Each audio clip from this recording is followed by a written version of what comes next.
वहां योगी राज में उस भ्रष्टाचारी को क्यों बचा रहे, उन भ्रष्टाचारियों को क्यों बचा रहे। उत्तर प्रदेश के सूबे का मुख्यमंत्री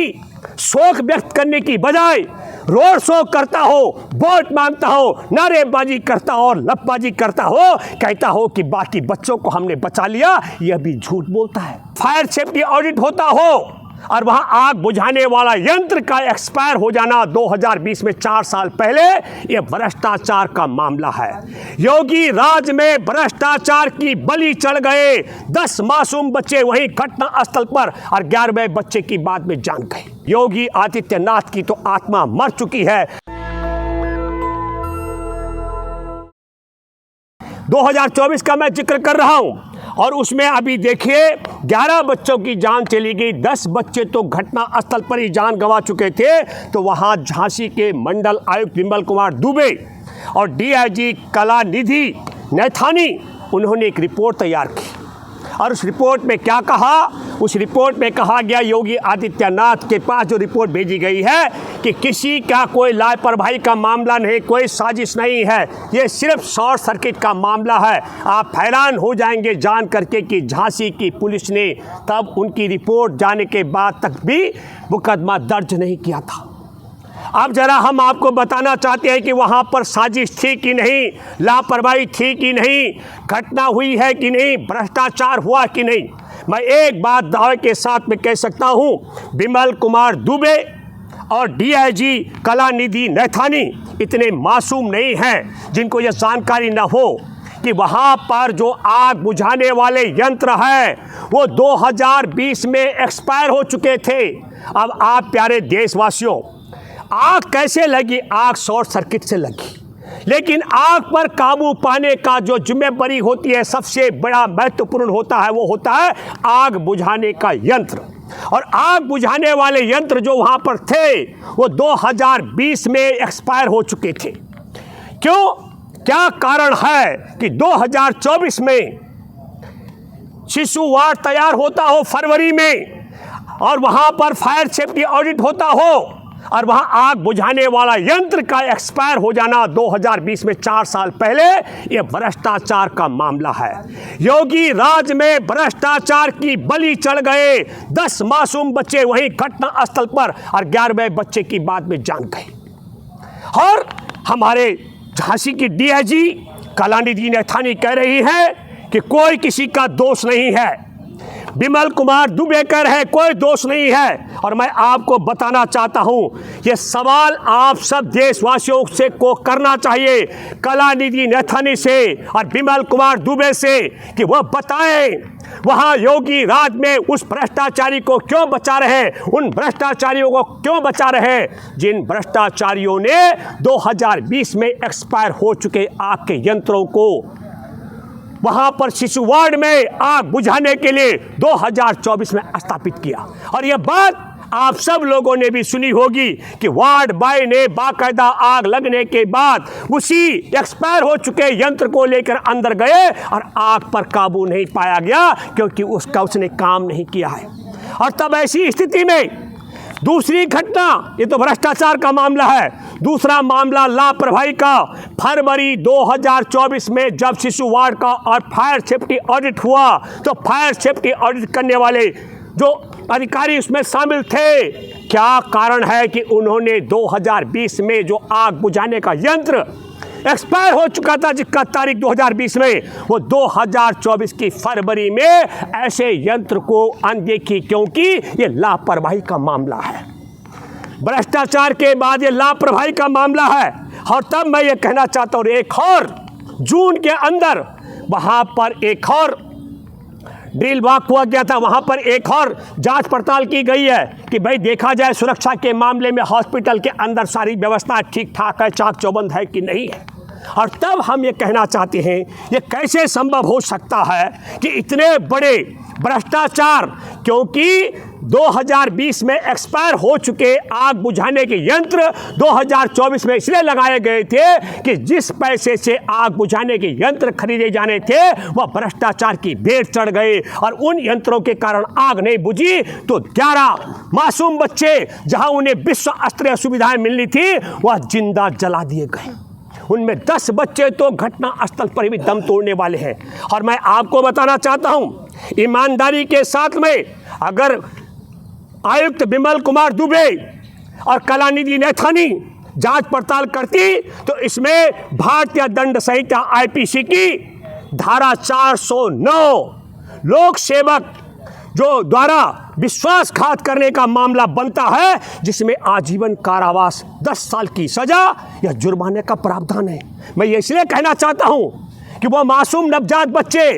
जो समय से पहले पैदा हुए हो, जो शरीर से विकलांग हो, जिनका वजन कम हो, उन्होंने तो नहीं कहा होगा कलानिधि जी, उन्होंने तो नहीं कहा होगा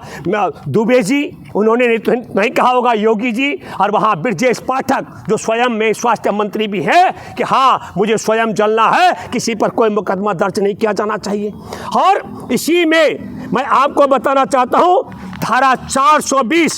420 के तहत भी 420 का मामला बनता है कि 2020 में एक्सपायर हो चुके आग बुझाने के यंत्र 2024 में लगाए गए, इसमें 7 साल की सजा जुर्माना बनता है।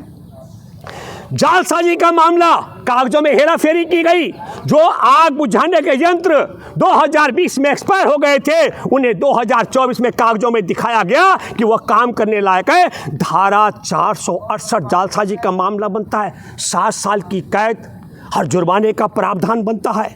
लापरवाही जो 2024 के फरवरी में ऑडिट का मामला, जून का मामला हो जांच पड़ताल का, उसमें जो लापरवाही बरती गई, उस लापरवाही के कारण धारा 304A के तहत इस पर भी उन लोगों पर भी सजा बनती है। धारा 120 भी आपराधिक साजिश में शामिल रहने का षड्यंत्र भी बनता है। भ्रष्टाचार अधिनियम 1988 में धारा 7 मुझे लगता है कि बिना घूस लिए दिए 2020 में एक्सपायर हो चुके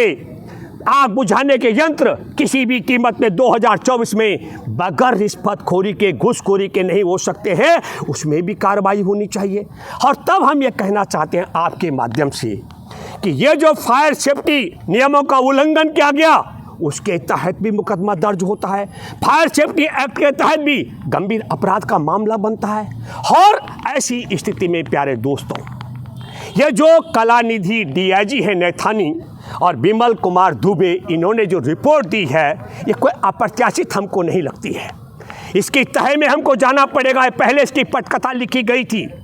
क्योंकि आप सब लोगों ने देखा होगा जब मासूम बच्चे जो जल के मर चुके थे, दम घुटने से 10 की जान जा चुकी थी, और बाकी जो जिंदा बचे वो तड़प रहे थे और उनके माता पिता परिजन बिलख रहे थे, तब उस वक्त जो है उत्तर प्रदेश के सूबे के उप मुख्यमंत्री और स्वास्थ्य मंत्री ब्रजेश पाठक जिस वक्त हॉस्पिटल पहुंचे, उनके वीआईपी स्वागत के लिए सड़कों पर जब चूना बिछाया गया था, तब हमको लगा कि यह दाल पूरी काली होने वाली है। जब उत्तर प्रदेश में दुनिया के सर्वश्रेष्ठ हॉस्पिटल में शिशु वार्ड जो स्थापित किया गया, वहाँ 10 बच्चों को जिस तरीके से शमशान मिला, हॉस्पिटल में उन्हें जलाया गया जिंदा, और तब उत्तर प्रदेश के सूबे का मुख्यमंत्री शोक व्यक्त करने की बजाय रोड शो करता हो, वोट मांगता हो, नारेबाजी करता हो और लपबाजी करता हो, कहता हो कि बाकी बच्चों को हमने बचा लिया, यह भी झूठ बोलता है। बच्चों को बचाने के लिए, और फिर मैं एक और बात बताना चाहता हूँ, इतना गहन जहाँ पर इस प्रकार की स्थिति के बच्चे, नवजात बच्चे जिनका वजन कम हो, अस्वस्थ बच्चे हों, और उन बच्चों के लिए मैं तो हैरान हूँ, एक ही दरवाज़ा, आपातकालीन दरवाज़ा भी उसमें नहीं था, तो किस प्रकार की जून में देखरेख की गई और फरवरी में किस प्रकार का फायर सेफ्टी ऑडिट किया गया, ये सोचने और समझने की बात है। तब मैं ये मानता हूँ निश्चित तौर पर योगी राज में भ्रष्टाचार की भेंट चढ़ी 11 बच्चों की जिंदगी, और उत्तर प्रदेश और देश के लोगों को मैं ये कहना चाहता हूँ, मैं बहुत हैरान हूँ कि योगी आदित्यनाथ की तो आत्मा मर चुकी है, और वो हमने कहा भी है, ये आप और हम सब लोगों को देखना और सोचना चाहिए। जिस प्रकार की घटना, वहाँ पर बच्चे जिंदा जल गए और योगी सभाओं में मस्त रहे, और ब्रजेश पाठक तो बाकायदा स्वागत कराने के लिए उनके लिए चूना भी बिछाया गया है। तब हम ये मानते हैं कि बिमल कुमार दुबे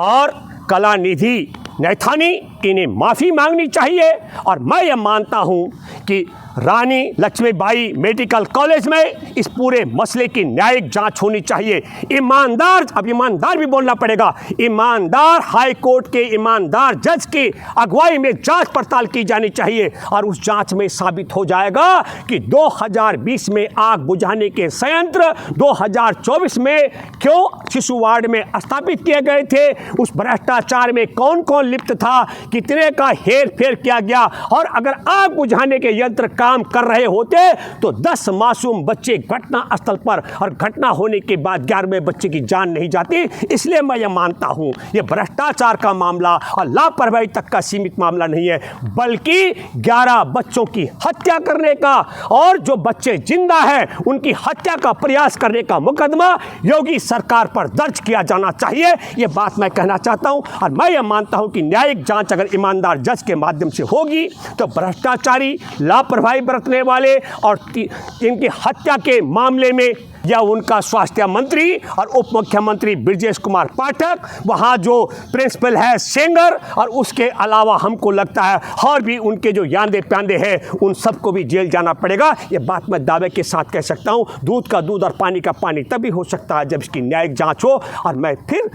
देशवासियों, आप सब लोगों से अपील करता हूं कि किस प्रकार के कठोर हृदय के ये लोग हैं, भ्रष्टाचारी, लापरवाही करने के बाद वहां पर शोक व्यक्त करने की बजाय जनसभा में व्यस्त थे। आप सब लोगों को उठ खड़ा होकर इन्हें सबक सिखाना चाहिए। धन्यवाद। नेशनल दस्तक की आपसे गुजारिश है कि अगर इसको बचाना चाहते हैं तो नेशनल दस्तक को सब्सक्राइब करने के लिए रेड कलर के सब्सक्राइब बटन को दबाएं, फिर बेल आइकन की घंटी दबाएं। नेशनल दस्तक को बचाने के लिए बहुत जरूरी है कि हर खबर को शेयर करें, लाइक करें, कमेंट जरूर करें।